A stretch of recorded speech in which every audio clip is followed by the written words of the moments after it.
In 25 years of operation, not one single inmate has ever escaped Black Dolphin, not one attempt has even come close. Today we go inside, in the middle of nowhere. Hundreds of miles from the nearest city, surrounded by nothing but frozen land and silence. There is a prison, not the largest prison in the world, not the most famous, but by every serious measure of what a maximum security facility is supposed to accomplish, the most effective prison ever built, Black Dolphin. Home to over 700 of the most dangerous human beings alive on this planet right now. Serial killers with victim counts that most people cannot read without stopping.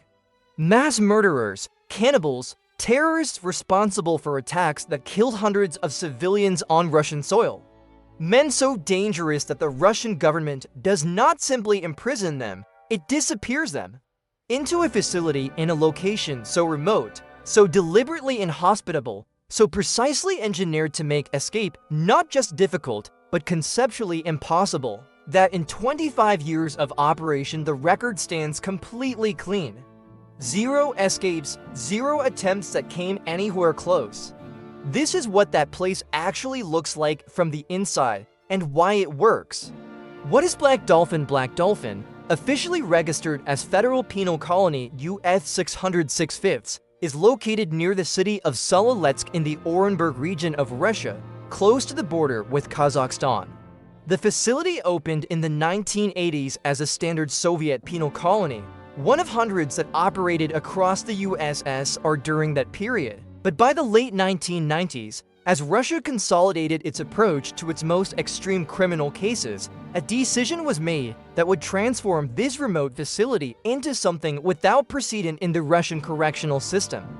The government began transferring the most dangerous convicted criminals in the country to a single location. Black Dolphin was chosen because of one characteristic above all others: its geography. The prison sits in a region where winter temperatures drop to -35 degrees Celsius, where the nearest significant population center is hours away across terrain that offers no shelter, no landmarks, and no possibility of survival for a person traveling on foot without specialized equipment and navigation tools. The geography is not just a backdrop, it is the first and most permanent wall of the facility. The name itself comes from a sculpture of a black dolphin placed inside the prison by inmates in the facility's early years. Nobody who currently works there can fully explain the origin of the sculpture or why inmates chose that specific image, but the name attached itself to the place and eventually to something far darker than any sculpture. It became synonymous with permanent disappearance from the world that everyone outside those walls continues to inhabit. Who gets sent to Black Dolphin? You do not end up in Black Dolphin for armed robbery, not for drug trafficking, not for organized crime leadership, not for the kinds of serious violent offenses that fill maximum security prisons across the world. You end up in Black Dolphin because Russian courts have looked at what you did, examined the full record of your actions, and arrived at a specific conclusion: that you were beyond rehabilitation, beyond any realistic possibility of safe integration into human society, beyond the categories that the normal criminal justice framework is designed to handle. Every inmate in Black Dolphin is serving a life sentence, not a long sentence. Not a sentence that will eventually produce a parole hearing and a conversation about reintegration. A life sentence in the full and permanent meaning of that phrase. Among the documented inmates whose cases are a matter of public record, the names and the numbers tell a story that is difficult to absorb. Mikhail Popkov worked as a police officer in Angarsk, Siberia for over 15 years. During those 15 years, on his days off, he murdered women. His colleagues in the police force investigated his cases, they processed the crime scenes. They reviewed the evidence, they never suspected him. When he was finally identified and arrested in 2012, the investigation determined that he had murdered 86 people. The same police department that employed him had been investigating his crimes for over a decade without recognizing that the investigator and the perpetrator were the same person. He is currently serving to life sentences in Black Dolphin. Alexander Pichushkin was known as the chessboard killer because of the method he used to track his own progress. He kept a chessboard in his apartment. Every time he killed someone, he placed a coin on one of the 64 squares.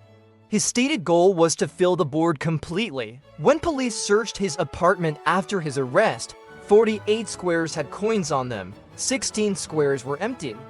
When investigators asked him about the empty squares, he told them he had simply run out of time before he could finish. He is also in Black Dolphin. These are not fictional characters, they are alive right now.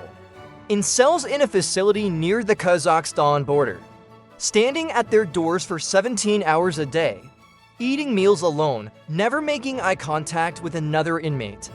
This is their existence every day for the rest of their lives. Daily life inside the daily structure of life inside Black Dolphin is not designed to punish in the way that most people outside the correctional system understand punishment.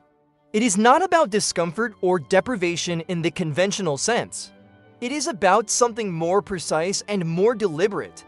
The complete and permanent elimination of any mental or physical space in which an inmate could develop the capacity for organized resistance. The day begins at 5 in the morning. Every inmate must be awake, standing, facing the cell door.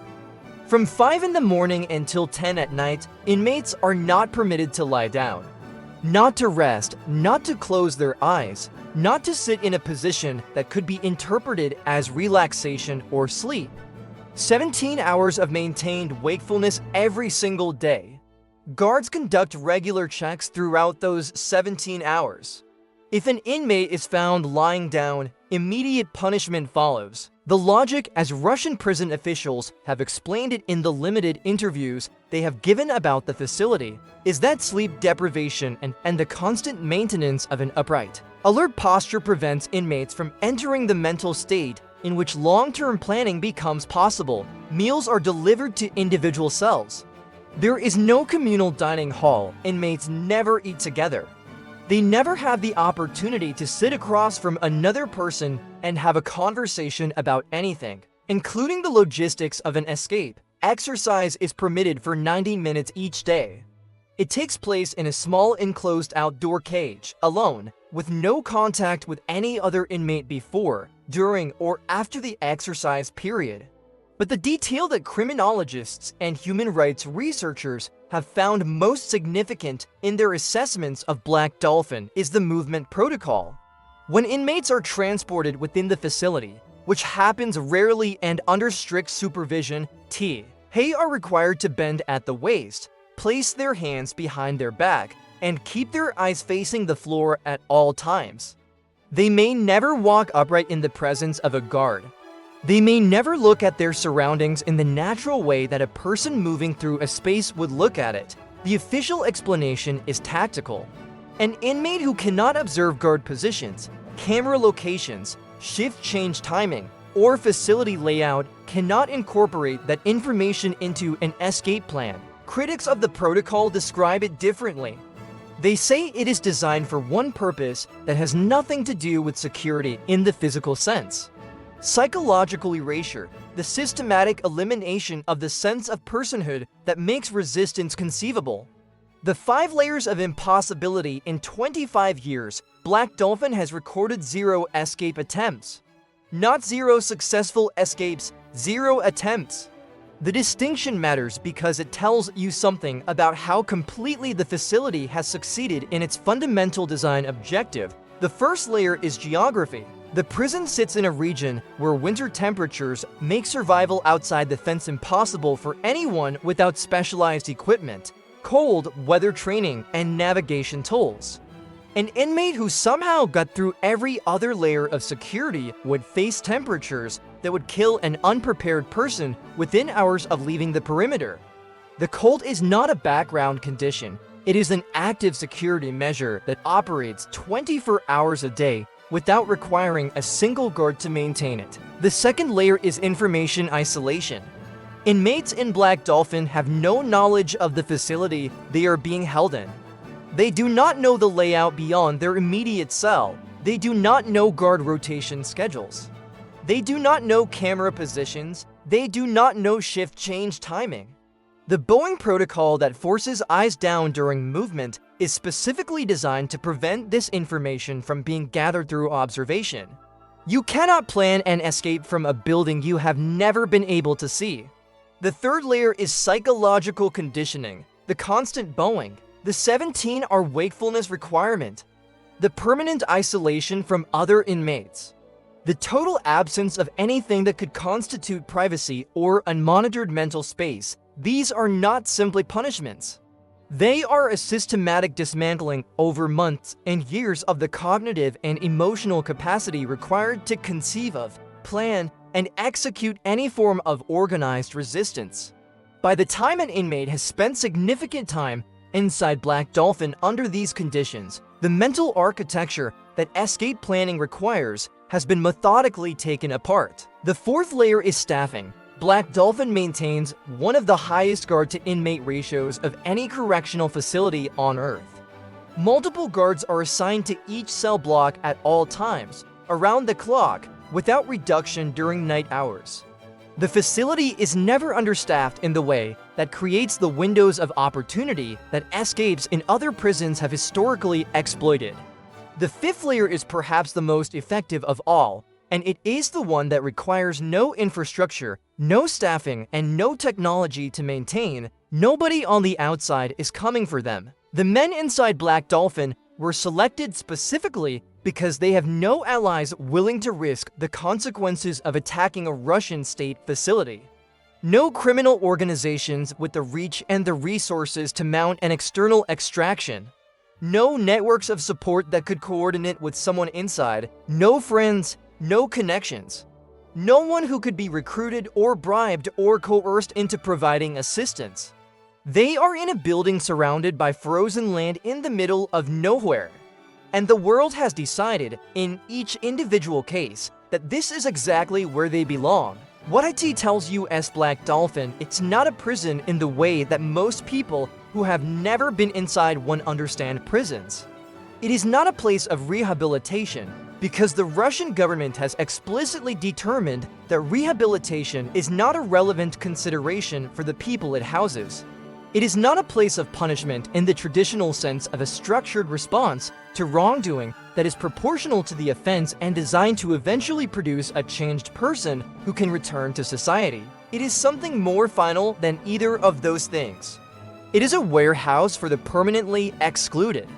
The men inside it have been assessed by the Russian judicial system and found to be people who cannot exist in any form of human society. Not in a supervised form, not in a restricted form, not in any form. The assessment is permanent, the response is permanent, and the place where the response is implemented was chosen and designed specifically to make the permanence of that response as absolute as the assessment that produced it. That raises questions that the existence of a place like Black Dolphin forces into focus whether we want to confront them or not. Questions about where the line between criminal behavior and something categorically different actually sits. About what it means to determine that a specific human being cannot be part of any human community in any capacity for the remainder of their natural life. About what justice actually requires when the person who committed the offense is, by any realistic assessment, beyond the reach of anything that rehabilitation programs are designed to accomplish. Black Dolphin has an answer to those questions. It just involves 700 life sentences, minus 35-degree winters, and a sculpture of a dolphin that nobody can fully explain. Somewhere in the Russian steppes right now, 700 of the most dangerous people alive are standing at their cell doors, bent at the waist, eyes on the floor, waiting for a guard to pass. They will do the same thing tomorrow, and the day after that. And every day that follows for the rest of their lives, the geography will not change.